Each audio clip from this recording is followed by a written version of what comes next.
So ito na guys, isang napaka-exciting yung biyaheng ito. Dadalhin ko kayo kung saan ako nagbabakasyon ng bata pa ako. I mean, bata pa naman ako. Joke lang! Piling bata lang.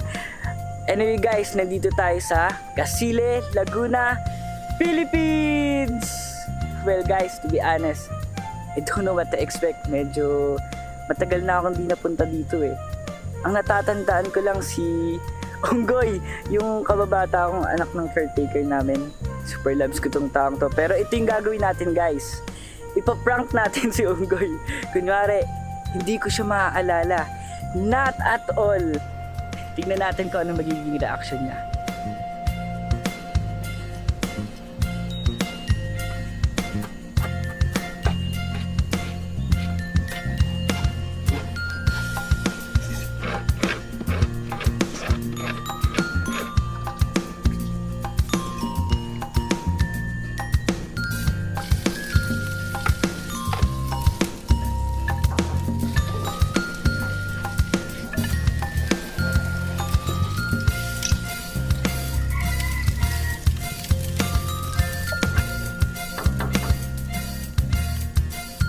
So ito na guys, excited na ba kayo?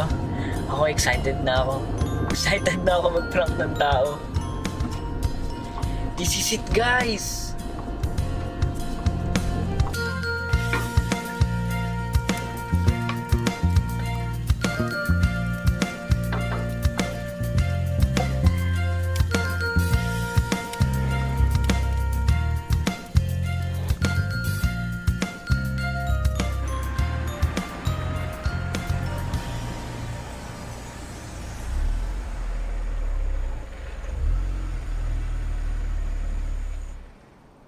Ay, natatandaan ko tong puno to.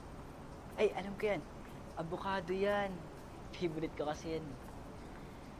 Tsaka ang dami na rin palang nadagdag ng mga halaman dito ah. Yung mga Yan. bulaklak. Ang daming nabago. So, eto na guys. Welcome home. Medyo marami nang pinagbago yung house since more than 10 years ago nung nagbabakasyon pa kami dito. So, mamaya, magkikita-kita tayo ulit. Kaayos lang ako ng gamit ko. Kian, Hi. Ikaw si... ako? Ano ka ba? Aaron? Di mo ko naalala?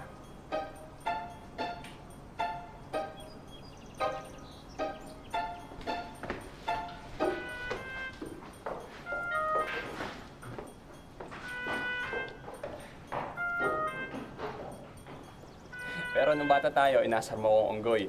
Magaling kasi ako umakyat na. I'm sorry. Aaron na lang.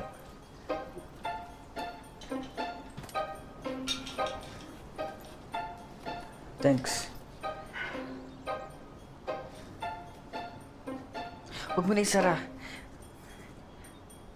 Baka may mumu eh. Thanks.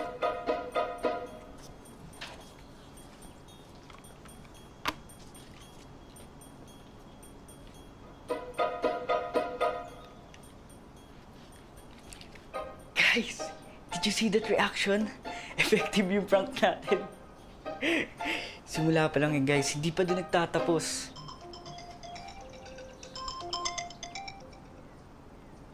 Kian? Hello? Oh, Saan ka na niyan? andito na ako. Gusto ng papa mo, sunduin ka dyan. Ma, I can live with Papa. Lockdown na. Oo, pero worried lang ang papa mo. Are you gonna be okay? Wala na makakapagbiyahe. I'll be alright. Don't worry about me. And it's just a month. Kian, I'm thinking maybe you can try to understand your papa.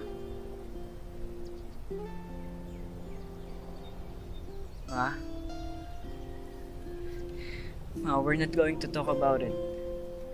Baka Baka kung mapagbigyan mo siya, maybe. Ma, I'm gonna be alright. Kian, I'll send him a message, okay? if you need anything, tawagan mo lang ako. I love you, Ma.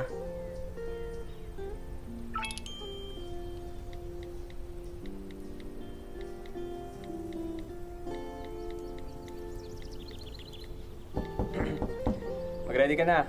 Kakain na. Sige.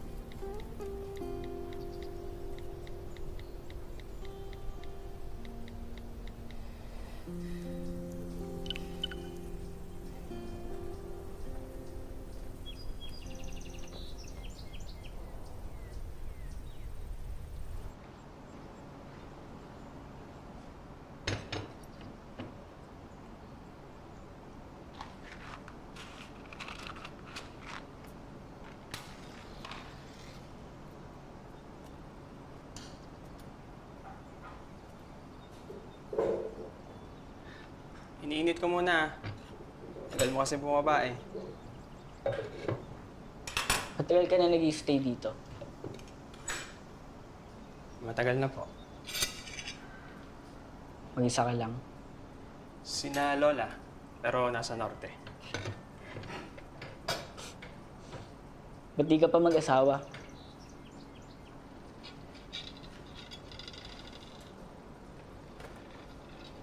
Nag-aaral pa ako. Shh! Aral-aral. Maniwala ka dyan. Mag-aaral ka, wala ka din naman trabaho. Diba sinasayang muli oras mo? Pipilitin ka, tapos pag nag-fail ka, ang laki mong tanga! Bobo! Nutil! Uy, biro lang ha. Ano ba yung iniinit mo? Parang ang sarap ah, kakagutom. Sarap talaga to. Bicol Express. Paborito mo kasi ito ng mga bata pa tayo. Ano daw?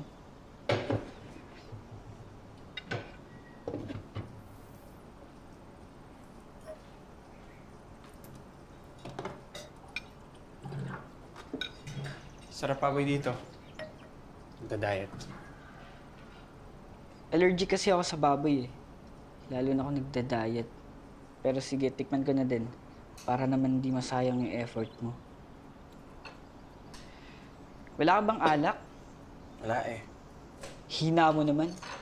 Alam mo naman darating ako, di ba? Pagkain ng bili ng mama mo. Pero dapat, alam mo na yun. Ano bang ginagawa ng dalawang magkaibigan na matagal nang hindi nagkita, ha?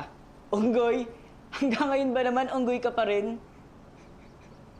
It's a prank! Mag-hi ka naman sa mga followers ko. Guys, umiiyak na siya! Iyak na. Wow, wow, wow, wow.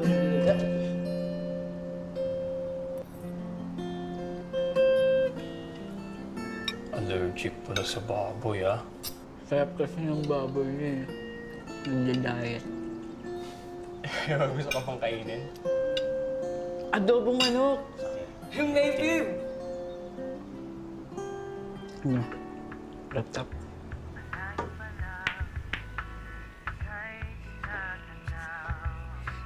So si Papa nagpapakalig sa'yo. Oo, kahit naman nun pa eh. Nag-aral ka nga ba? Parang tumambay ka lang sa bilyaran eh. Gago. Tuwang-tuwa nga papa mo eh. Kasi matataas grades ko. Gusto ko sana kumuha ng... Nang alin? Gusto ko sana kumuha ng culinary. Kaso mahal. Saka sabi ng papa mo, mainam daw kung kumuha ko ng agriculture para sa farm. Di ba? Kukuha ka ng di mo gusto. Okay lang naman. Pero Pero ano? Subukan mo kaya maghanap ng scholarship. Try mo dun sa Eridanes Foundation. Total, matataas naman yung mga grades mo. Huwag na. Okay lang naman ako dito. Of course, magiging okay ka lang naman talaga dito. Pero sayang yung talent mo. Kaya kung may gusto kang gawin, bakit di mo bigyan ng chance sa sarili mo? Ikaw yata tong tumambay sa bilyaran eh. Medyo. Bakit pala gusto mo mag-culinary? Wala naman. Oh, yung tatay mo. Sorry nga pala. Di na ako nakapunta sa burol ni Uncle. Okay lang yun, ano ka ba? Naaalala ko, si Uncle yung nagmamanage ng restaurant. Kaya, mahilig ka din sa pagluluto. Oo, siguro. Eh, lumaki ako sa tabi ni Itay.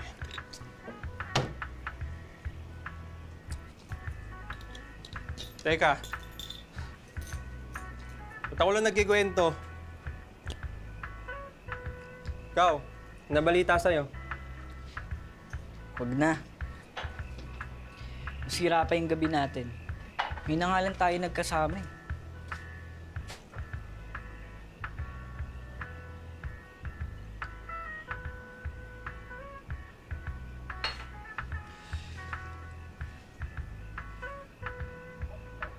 Pero sige.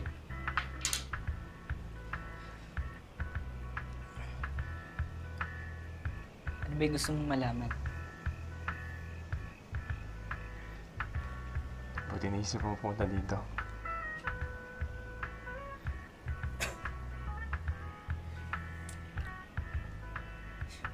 Wala bang mas matapang dito?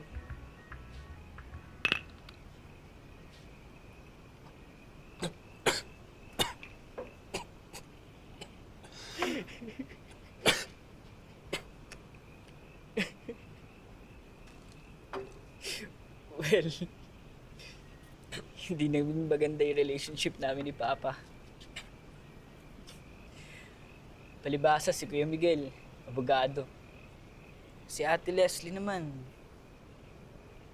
doktor, surgeon kagaya ni Papa. Gusto ni Papa pumasok ako ng med school. Nag-nursing ako.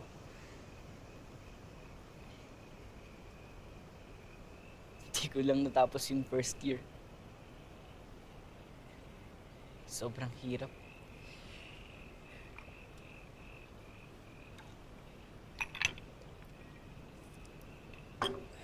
Kaya sabi naman niya, baka daw pangluwa ko. Pinasok ako political science. Putya, wala eh. Wala talaga.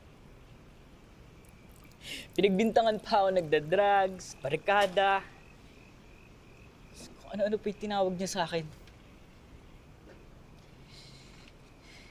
Tamad.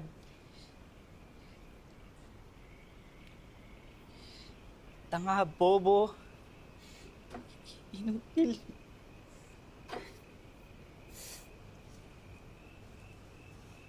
Pero ikaw ba? Ano ba dapat gusto mo?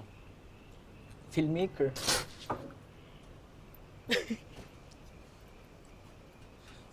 Film? Ano? Filmmaker. Director sana o sa advertising. Hindi ko pa alam talaga.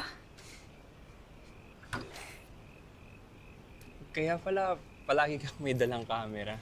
Kakainis ka usap to. Hindi, sige na, Ayoko sige. nang magkwento. Sige na. Ayoko naman magkaroon kami ng issue ni Papa.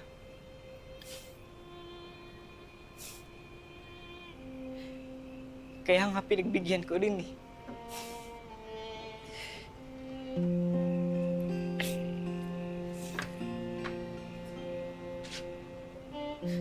Pero sana tama nang nakita niyang hindi ko talaga kaya.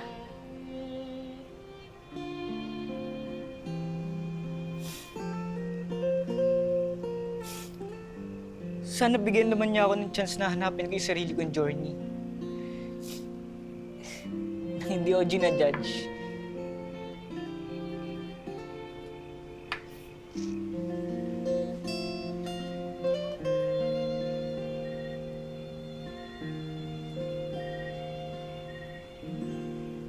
Mahilig ka pa din sa stars. Oo naman. Alam mo, hindi sila nawawala. Minsan di mo sila makita. Pero alam mong nandyan lang.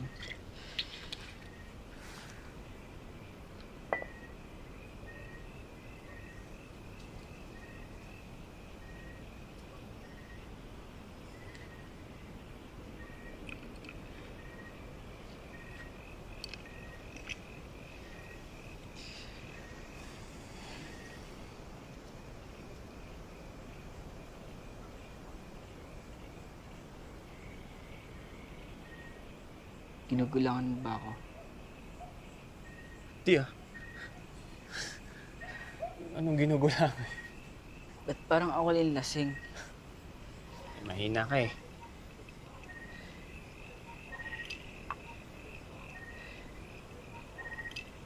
Ano? Wala? Sana maging successful. Successful chef ka. Lahat ng lulutuin mo. Kakainin ko. Kahit baboy na nagda-diet. Kahit Ano?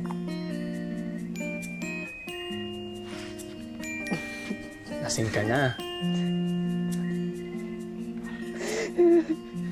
Nakilala mo pa ba ako, ha?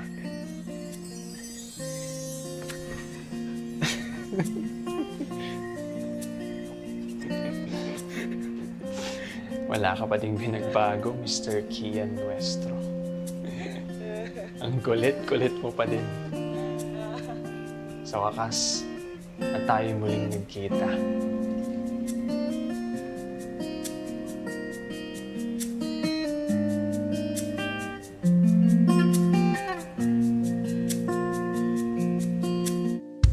Aron! Aranggoy! April, Aron, order ka ng... Teka lang, may sinasabi siya, oh. Kulit mo. Tama na nga. Kita mo to, huy! Ganito pala yung pakiramdam, no? Yung feeling mo, wala kang halaga.